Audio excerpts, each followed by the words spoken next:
శ్రీ శివకామేశ్వరి ఆనందమయ అమ్మగారు నమస్కారం అండి. నమస్కారం శ్రీలక్ష్మి గారు. అమ్మ, మీరు శ్రీ సూక్తంతో షోడశోపచార పూజ చేసుకోవచ్చు అన్నారు. అవునండి. శ్రీ సూక్తం రాని వారు ఎలా చేసుకోవాలంటారు? తప్పకుండా చెప్తానండి. తెలుగు క్యాపిటల్ భక్తి టీవీ చూస్తున్న వీక్షకులందరికీ కూడా నా నమస్సుమాంజలి.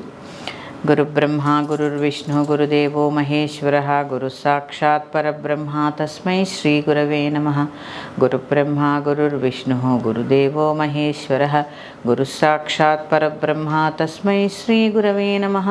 సదాశివసమారంభాం వ్యాసశంకరమధ్యమాం అస్మదాచార్య పర్యంతాం వందే గురు పరంపరాం.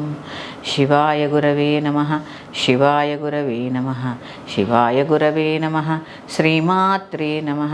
శ్రీమాత్రే నమః. శ్రీమాత్రే నమః. మొన్న నేను షోడశోపచారాల్లో ఆ ఉపచారాలు ఏమేమి ఉంటాయో వాటి గురించి చెప్పాను. శ్రీ సూక్తం వచ్చిన వారు ఆ రుక్కులను విడదీసి చదువుకోండి. శ్రీ సూక్తం రాదమ్మా మాకు అన్నవారు నేను ఒక శ్లోకం చెప్తాను, దాంతో ఈ ఉపచార పూజలు చేసుకోవచ్చు. అంటే శ్రీ సూక్తం అంత ఫలం వస్తుందంటారా? వస్తుంది, దానికన్నా ఎక్కువ ఫలం వస్తుంది. సర్వమంగళ మాంగళ్యే శివే సర్వార్థ సాధికే శరణ్యే త్రయంబకే గౌరీ నారాయణి నమోస్తుతే.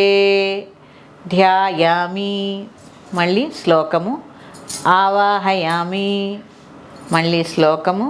నవరత్న ఖచ్చిత సింహాసనార్థే అక్షతాన్ సమర్పయామి. ఇట్లా ఈ శ్లోకము ప్రతి ఉపచారానికి ముందు పెట్టి ఈ శ్లోకం చదువుకుంటూ ఆ యొక్క 16 సార్లు సర్వమంగళ మాంగళ్య శివే సర్వార్థ సాధకే శరణ్యే త్రయంబకే దేవి నారాయణి నమోస్తుతే. శరణ్య త్రయంబకే గౌరీ అన్న దేవి అన్న పర్వాలి. మళ్ళీ ఒక్కసారి శ్లోకం చెప్తాను, చెప్పండమ్మా.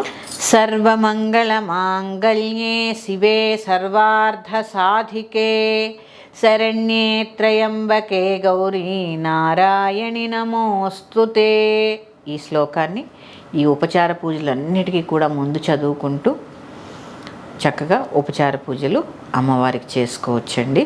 శ్రీమాత్రే నమః. శ్రీమాత్రే నమః.